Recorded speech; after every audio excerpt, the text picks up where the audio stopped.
క్రైస్తవ సమాజం మేల్కోవాలి.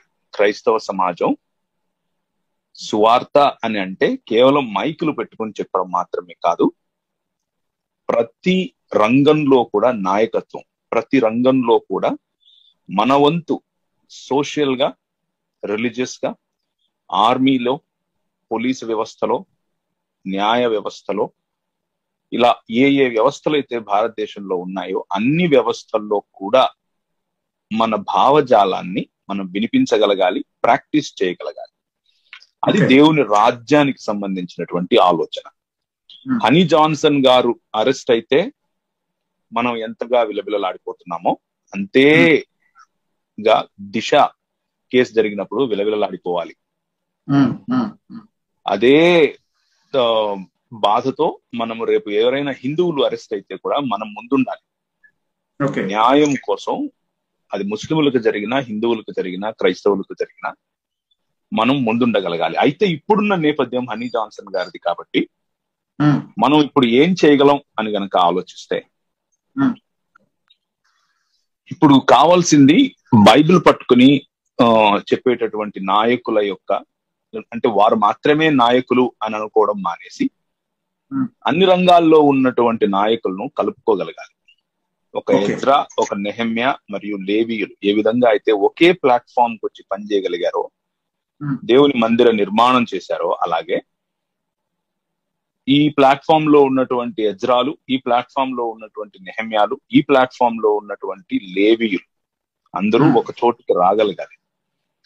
సో మొట్టమొదటిగా నా ఉద్దేశంలో మనం తీసుకోవాల్సినటువంటి చర్యల్లో మొట్టమొదటిది ఏంటి అని అంటే, క్రైస్తవులకు ఒక లీగల్ సెల్ అనేది లేదు, ఉన్నా కానీ సంఘటితంగా లేదు.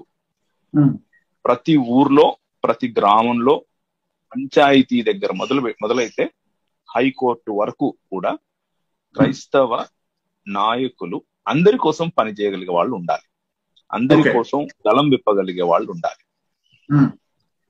మనం లాయర్స్ అనగానే, లేకపోతే లీగల్ సెల్ అనగానే ఒక 4-5 లీగల్ సెల్స్ పేరు మీరు చెప్పొచ్చు ఇప్పుడు వెంటనే.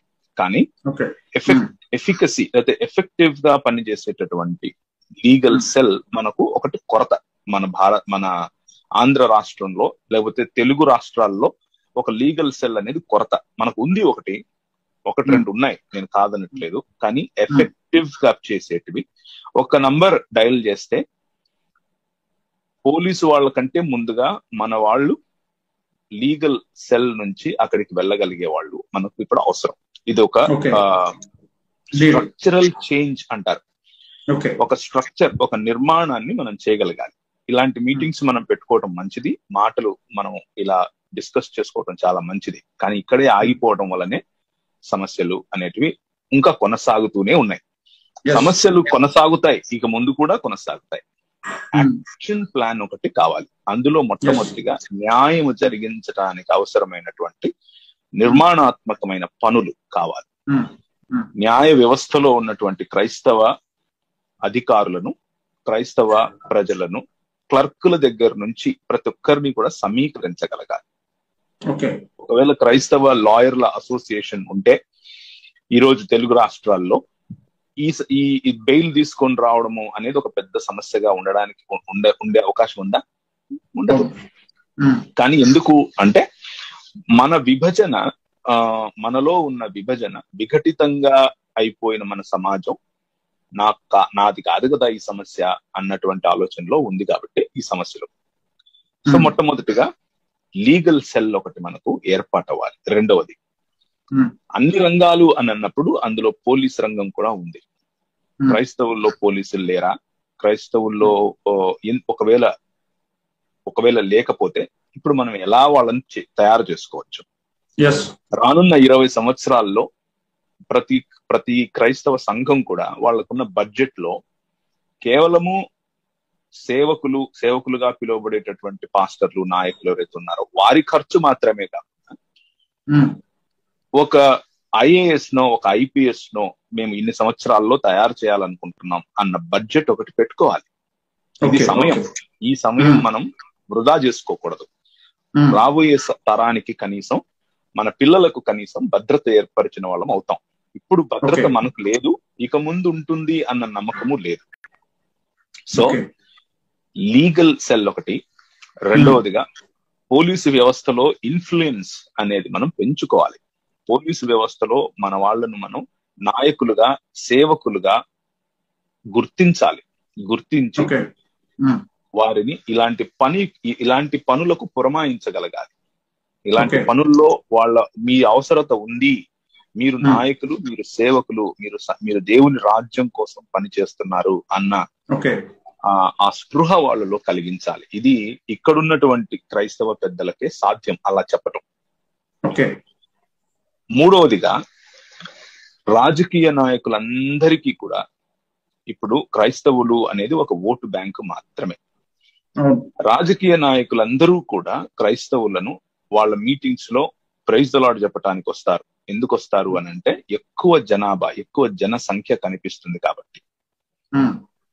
ఎక్కువ జనసంఖ్య కనిపించినా కూడా వాళ్ళు వచ్చి వాళ్ళని ఎంటర్టైన్ చేయటానికి మనం పాటలు, మన వాయిద్యాలు వగేరాలు అన్ని వాళ్ళు వచ్చేసి వాళ్ళ పని చేసుకుని వెళ్ళిపోతా ఉంటారు.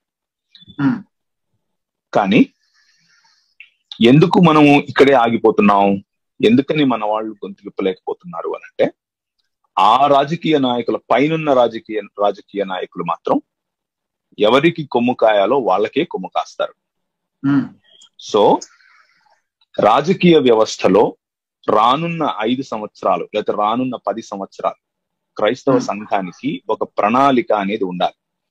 ఆ ప్రణాళికలో రాజకీయ వ్యవస్థను ఇన్ఫ్లుయెన్స్ చేయగలిగేటటువంటి గళం మనము లేవనెత్తగలగాలి.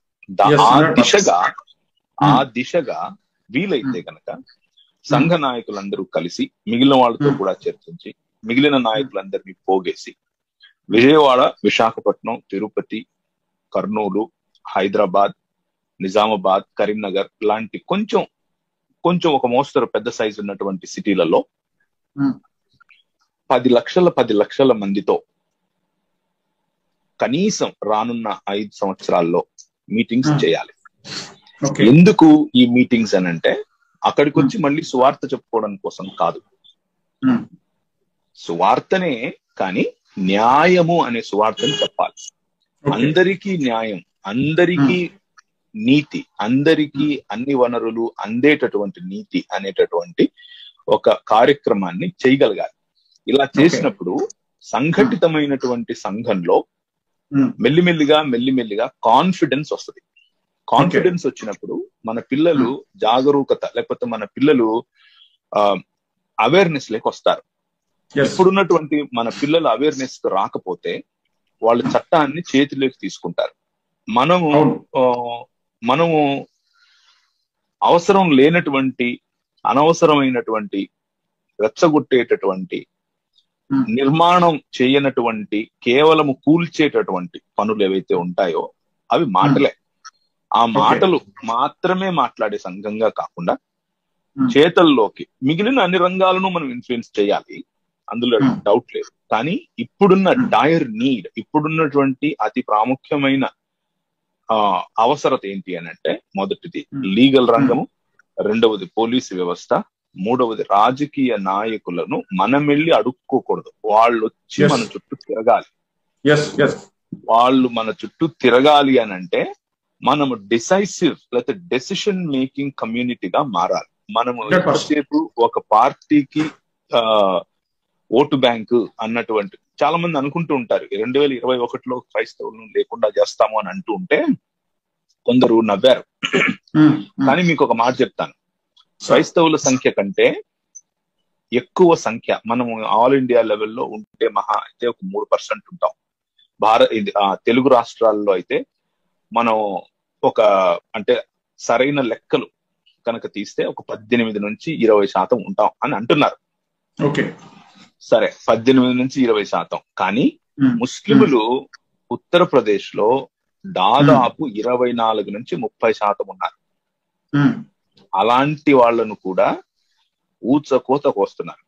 సో సంఖ్య ఉందిలే, బలం ఉందిలే అని రాజకీయ పరంగా ఐక్యత రాకపోతే, రోడ్డెక్కి మనం ధర్నాలు చేసేస్తే అయిపోతుందిలే అని అనుకుంటే, అవి చాలా అవసరం, చేయాలి. ఎక్కడ చేయాలో అక్కడ చేయాలి, నేను కాదనట్లేదు. కానీ అవి నిర్మాణాత్మకమైనటువంటి పనులు కావు. అక్కడితో ఆగిపోతే మనవి తాటాకు చప్పడలే అవుతాయి. అలా కాకుండా ఉండాలి అని అంటే సంఘటితమైన నిర్ణయాత్మక డిసైసివ్ పవర్ గా మనం మారాలి. డిసైసివ్ పవర్ గా మారినప్పుడే రాజకీయ నాయకులు మన వైపు చూస్తారు, మన మాట వింటారు.